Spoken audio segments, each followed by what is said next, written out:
Good morning student. आज हम लोग यहाँ पर सॉल्यूशन में अपना क्वालिटेटिव प्रॉपर्टी एक न्यू टॉपिक है आपका, उसको स्टार्ट करेंगे। लास्ट टाइम तक हमने राउल्ट्स लॉ का पूरा राउल्ट्स लॉ पढ़ा, उसमें ideal solution, non ideal solution सारी चीज़ें पढ़ी। उनके काफ़ी कुछ पार्ट जो है वो अभी आपको यहाँ पर इसमें भी देखने को मिलेंगे, तो वो उसको बहुत अच्छे से एक बार रिवाइज कर लीजिएगा, ठीक है। तो फर्स्ट हम लोग यहाँ पर अपनी हेडिंग डालते हैं क्वालिटेटिव प्रॉपर्टीज।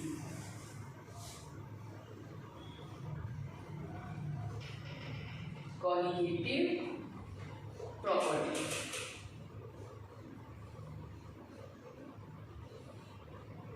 क्वालिटेटिव प्रॉपर्टीज खुद ही क्या है? हम सभी जानते हैं कि जो सॉल्यूशन है वो सॉल्यूट और सॉल्वेंट से मिक्स होकर बना हुआ है, ठीक है। सॉल्वेंट और सॉल्यूट से मिक्स होकर क्या बन रहा है? सॉल्यूशन, ठीक। ये आपका सॉल्वेंट है और यहाँ पर आपके सॉल्यूट पार्टिकल, और फिर आप उसको बोलते हैं कि ये एक सॉल्यूशन, ओके। अब इस पूरे सॉल्यूशन में अगर हम लोग सॉल्यूशन में बात करें तो ऐसी प्रॉपर्टीज, किसी भी सॉल्यूशन की इस तरह की प्रॉपर्टीज जो कि पूरी तरह से उसके सॉल्यूट नंबर पर डिपेंड करती है, ठीक है।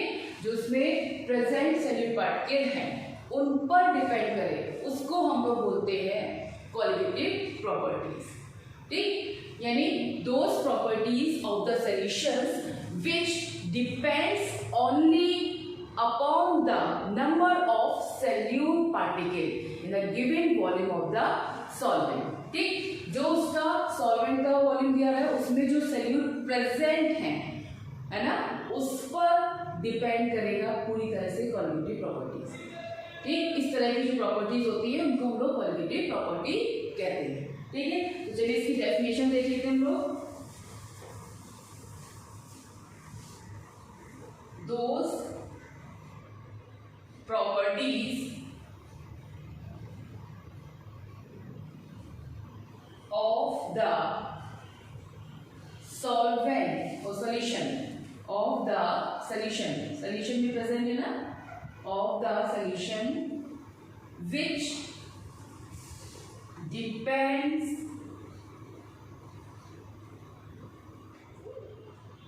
only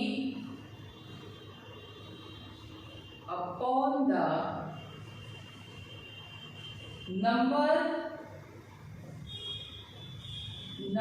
of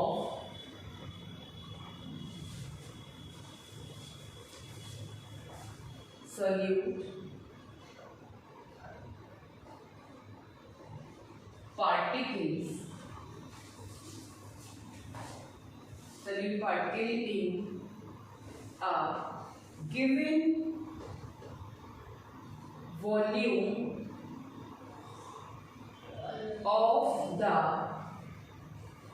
of the solvent are called qualitative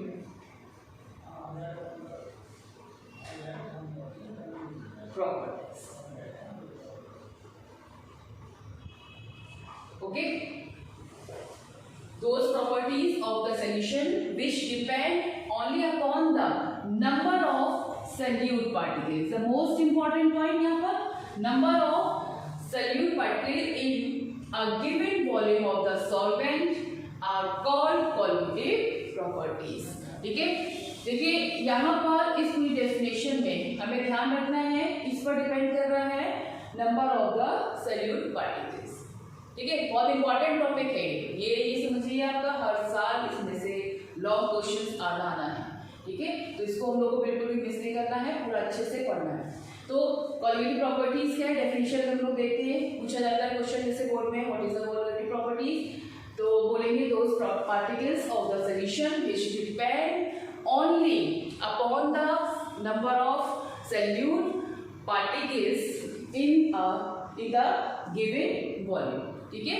जो वहां पर solvent given volume of the solvent दिया हुआ है उसमें जो आपके सॉल्यूट पार्टिकल जितने प्रेजेंट हैं वो उस पर डिपेंड करती है, ठीक। अब कैसे, यहाँ पर अगर हम लोग एक एग्जाम्पल लें जिसको हम लोग ने रावल्स लॉ में भी देखा था कि यहाँ पर अगर ये कोई सॉल्यूशन है और सॉल्वेंट है और उस सॉल्वेंट में सॉल्यूट प्रेजेंट है, ठीक है। अब ये नॉन वोलेटाइल हुआ, ठीक है। वोलेटाइल आपने सॉल्वेंट दिया है, लेकिन अगर सॉल्यूट प्रेजेंट है तो वो नॉन वोलेटाइल सॉल्यूशन होगा, ठीक है। तो वहां पर जब इसमें इसकी जो ऊपर की लेयर है उसमें आपके सॉल्यूट और सॉल्वेंट के दोनों के ही क्या होंगे, पार्टिकल होंगे, ठीक है। जिससे प्रेशर जो हो जाएगा उसमें चेंजेस आ जाएंगे। तो वो अगर मान लीजिए ये नहीं है या ये कम है तो क्या होता है कि वहां पर उसके अकॉर्डिंग यानी इन पार्टिकल्स के अकॉर्डिंग वहां पर कम और ज्यादा प्रेशर लगेगा, ठीक। अगर हम लोग बात करते हैं कि कॉलिगेटिव प्रॉपर्टी जो होती हैं वो सॉल्यूट की नंबर पर डिपेंड करती है, ठीक है। ये हमने डेफिनेशन में बोला। यहाँ पर एक चीज और भी ध्यान रखने वाली चीज है कि जो सॉल्यूट पार्टिकल का नेचर होता है उसके जो कंपोजिशन होते हैं, ठीक है, किस तरह का कंपोजिशन है इसका, ठीक, उसके स्ट्रक्चर का किस तरह का है, स्ट्रक्चर ऑफ सॉल्यूट, ठीक है, कंपोजिशन ऑफ सॉल्यूट और नेचर ऑफ सॉल्यूट, ये सारी जो चीजें हैं इस पर कहीं पे भी कॉलिगेटिव प्रॉपर्टी जो होती है वो डिपेंड नहीं करती है। तो ध्यान रखिएगा अगर क्वेश्चन कभी इस तरह से आता है ऑब्जेक्टिव फॉर्म में भी कि किस पर डिपेंड कर रहा है, स्ट्रक्चर ऑफ हो सकता है, स्ट्रक्चर ऑफ सॉल्यूट भी दिया हो, नेचर भी दिया हो, तो वहां सॉल्यूट का क्या केवल नंबर ऑफ सॉल्यूट, ठीक है, नंबर ऑफ सॉल्यूट पर ध्यान देना है कि नंबर ऑफ सॉल्यूट पे डिपेंड करती है। इसीलिए डेफिनेशन को बहुत अच्छे से ध्यान से इसको पढ़िए और इसको याद करिएगा अच्छे से, ठीक है। अब कॉलिगेटिव प्रॉपर्टीज जो हैं वो हमें यहाँ पर कितनी तरह की जो है वो पढ़नी है अपने सिलेबस में, ठीक। उसमें फर्स्ट जो कॉलिगेटिव प्रॉपर्टी है वो लोअरिंग प्रेशर से रिलेटेड है, जो कि आपको राउल्स लॉ में भी काफी कुछ उसमें से बताया था। तो फर्स्ट आपका जो कॉलिगेटिव प्रॉपर्टी है relative lowering in vapour pressure, ठीक है। सेकेंड जो है वो आपकी ऑस्मोटिक प्रेशर है। थर्ड आपका एलिवेशंस इन बॉइलिंग पॉइंट, ठीक। और उसके बाद आपका फोर्थ जो है वो डिप्रेशन इन फ्रीजिंग पॉइंट। तो चारों हम लोग यहाँ पे लिख लेते हैं। फर्स्ट आपकी है properties relative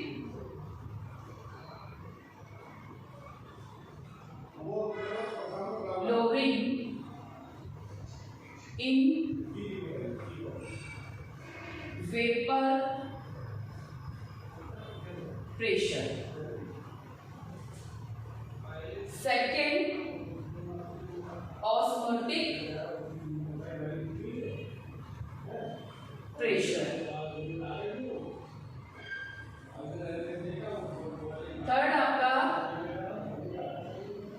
elevation in boiling point.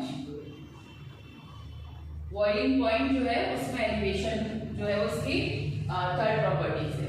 Fourth में डिप्रेशन इन फ्रीजिंग और इसको हम लोग मेल्टिंग भी बोलते हैं, ठीक है, फ्रीजिंग मेल्टिंग फ्रीजिंग पॉइंट या मेल्ट पॉइंट, ठीक है। अब यहाँ पर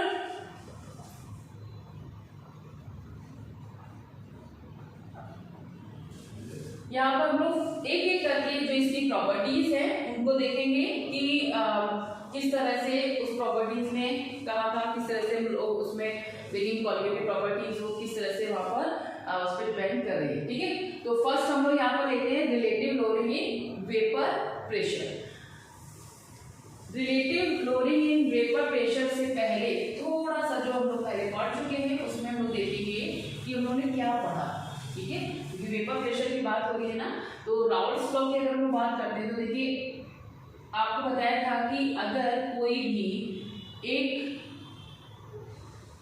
क्लोज कंटेनर है, ओके, और यहाँ पर आपका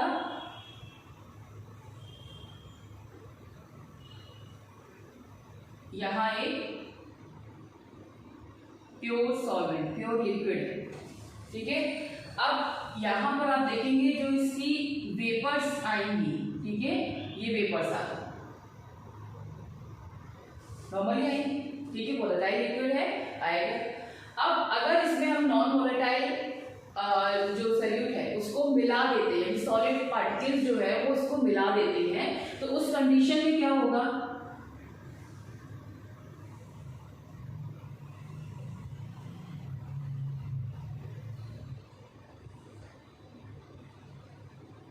उस कंडीशन में यहां पर देखिएगा ये रहे आपके, इसको थोड़ा और बड़ा बना देते हैं ताकि और अच्छे से दिखे आपको, ये है, ठीक है।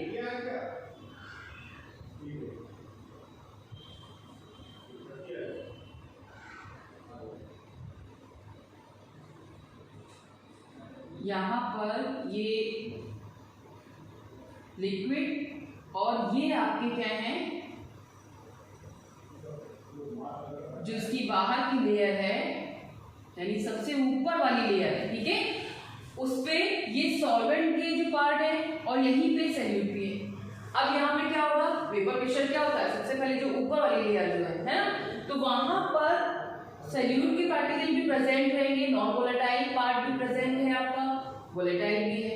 लेकिन जैसे कि यहां हमने देखा था, इसको भी बड़ा कर देते हैं, यहां हमने देखा कि यहां पर एक प्योर सॉल्वेंट था, ठीक है, प्योर, तो उसमें क्या था, वहां पर वो बहुत ज्यादा वोलेटाइल यानी कि वेपर प्रेशर बहुत बन रहा था। क्यों बन रहा था, पूरी तरह से प्योर था।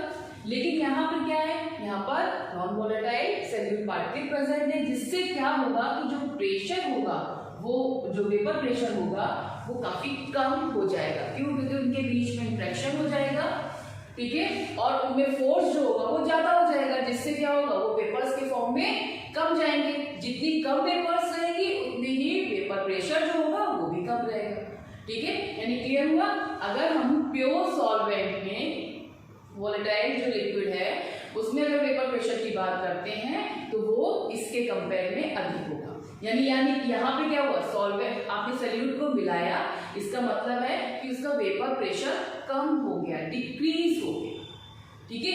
यही इसका लोअरिंग प्रेशर होता है, ठीक है, वेपर प्रेशर होता है, लोअरिंग वेपर प्रेशर, ओके। तो यहाँ पर इसमें इसको हम राउल्ट्स लॉ जो हम लोग ने फॉर्मूला निकाला था उसके अकॉर्डिंग देखेंगे, ठीक है। ये चीज क्लियर हुई कि प्योर वाला जो होगा उसमें आपका वेपर प्रेशर जो होगा वो बहुत ज्यादा होगा कंपेयर अगर हम सॉल्यूट पार्टिकल मिलाते हैं। रीजन क्या है, फोर्स ऑफ अट्रैक्शन जो है वो बहुत ज्यादा हो जाएंगे।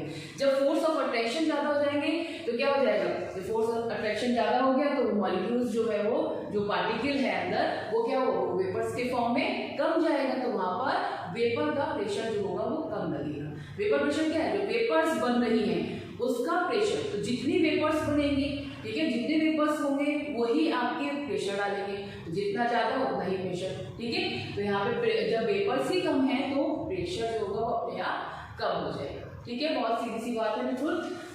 अब इसको हम लोग देखेंगे मैथमेटिकली, जिसके फॉर्मूला निकल के आ रहा था, ठीक है, वो देखेंगे क्या निकला था। राउल्ट्स लॉ में जो प्रेशर था, ठीक है, vapour pressure to mole fraction of A, ठीक है। यहाँ पर जो ए है वो आपका सॉल्वेंट का है और जो बी हम लोग लेंगे वो सॉल्यूट का, ठीक है। इसी तरह से जो आपका डायरेक्टली यहाँ पर P इक्वल टू यहाँ पर P नॉट B और X, ठीक है। टोटल कितना हो गया, सोल्यूशन का कितना आया, इन दोनों को ऐड किया, ये चीज तो हम लोग पहले देख चुके हैं,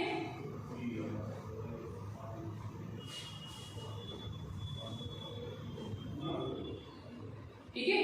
अब देखिएगा यहाँ पर क्योंकि यहाँ पे जो सॉल्यूट जो है वो उसमें डाला जा रहा है तो उसके कारण जो है वो जो प्रेशर है, वेपर प्रेशर जो है उसका जो वेपर प्रेशर है, ठीक है, वो तो बिल्कुल नहीं हो रहा है ना, क्योंकि वो सॉलिड पार्टिकल में नॉन वोलेटाइल है, ठीक है। तो वहां पर हम यहाँ का जो कंडीशन होगी वो क्या हो जाएगी, ये जीरो हो जाएगा, यहाँ पर हम लोग लिख दें P not B equal to 0, क्योंकि वो क्या हो रहा है, नॉन वोलेटाइल है, जिससे इसका वो बिल्कुल भी वेपर फॉर्म में नहीं हो पा रहा है।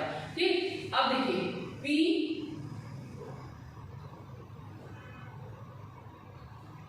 सोल्यूशन में जो आपका ये 0 हो जाएगा तो क्या हो जाएगा PS, यानी सोल्यूशन का कितना हो जाएगा P not A x A। Okay, अब हम जानते हैं कि मोल फ्रैक्शन में आपका x जो A मोल फ्रैक्शन A यानी कि सॉल्वेंट और जो सॉल्यूट B है, उन दोनों का जो एडिशन होता है वो 1 के इक्वल होता है। ठीक है, तो इसको इस तरफ लिखते हैं XA plus B equal to क्या हो जाएगा 1। ठीक है, हमें XA यहाँ पे रखना है, यानी कि X mole fraction of A जो है उसकी वैल्यू अगर हम निकालें तो क्या हो जाएगा 1 minus mole fraction of B। ठीक है, इसकी वैल्यू हम यहाँ पर पुट कर दें तो PS यानी सोल्यूशन का P not A 1 minus XB। Solve कर लें इसको आगे, P not A minus P not XB, तो XB क्या निकल के आ जाएगा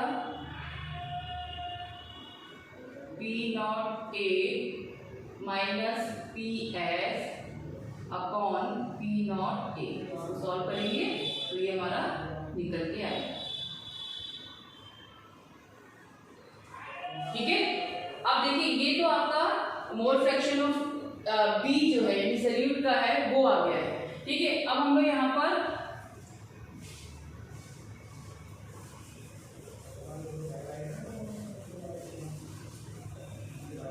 इसको यहाँ पर आगे देखेंगे, जो आपका P not A minus PS ये वाला पार्ट, ठीक है, इसको ध्यान दीजिएगा, है ना, क्योंकि ये आपके न्यूमेरिकल पोर्शन जो होंगे उसमें काफी ज्यादा हेल्पफुल रहेगा। ठीक, तो ये P not A minus PS ये क्या है आपका lowering lowering in vapour pressure. ठीक है, जो कम हो रहा है, ठीक, वेपर प्रेशर में, और P not A minus PS upon P not A, इसको हम बोलेंगे relative lowering of vapour pressure. ठीक है, ओके, अब यहां पर देखेंगे XB यानी कि mole fraction of B equal to हमारा P not A minus PS upon P not A।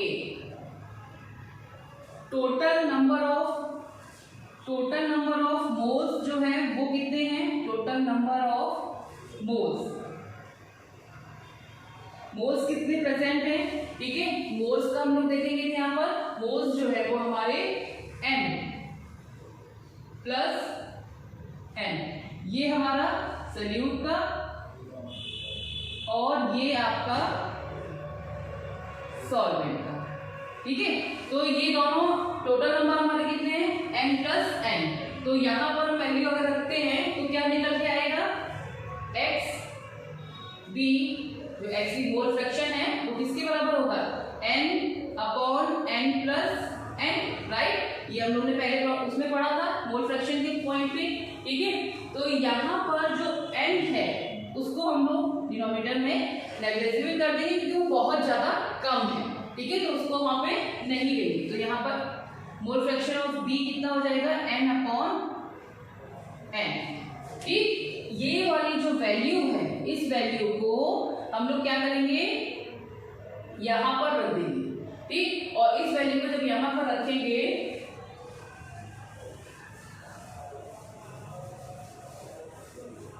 तो ये आ जाएगा आपका N upon N equal to P not A minus PS upon P not A। ठीक है, अब देखिए N अपॉन कैपिटल N, तो N यहाँ पर क्या है W अपॉन M, तो यहाँ पे इसकी वैल्यू रख दें W अपॉन M और ये कैपिटल रख दो upon N equal to P not A. Okay, इसको हम रफ कर दे रहे हैं ताकि आपको समझ में आ जाए। ठीक, अब इसको हम लोग सॉल्व कर ले तो ये कैसे आ जाएगा, P not A minus P F on P not A equal to small w और कैपिटल एन अपॉन। ठीक है, ये आपका जो फॉर्मूला है क्लोरीन का निकल के आएगा। ठीक, और यहाँ पर हम लोग ध्यान देंगे ये जो पॉइंट है वो आपका क्या है, यहाँ पे हम लोग ये कहेंगे ये आपका mass of solute, mass of solute. ठीक है, और ये जो है ये मोलर मास है, मोलर मास ऑफ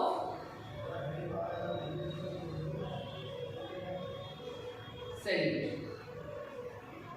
ठीक, और इसी तरह से ये क्या है, ये आपका मास ऑफ सॉल्वेंट है और ये आपका मोलर मास ऑफ सॉल्वेंट है। इन सब चीजों को तो आप बहुत अच्छे से जानते ही हैं। ठीक है, तो जब कभी भी आपका न्यूमेरिकल इसके बेस पे आता है तो वहां पर हम लोग ये फॉर्मूला लगाकर इसको वैल्यू निकाल लेते हैं। ठीक है, कहने का मतलब है आप इससे mass of solute, molar mass of solute या सॉल्वेंट, इसमें आप किसी का भी निकाल सकते हैं इसके अकॉर्डिंग।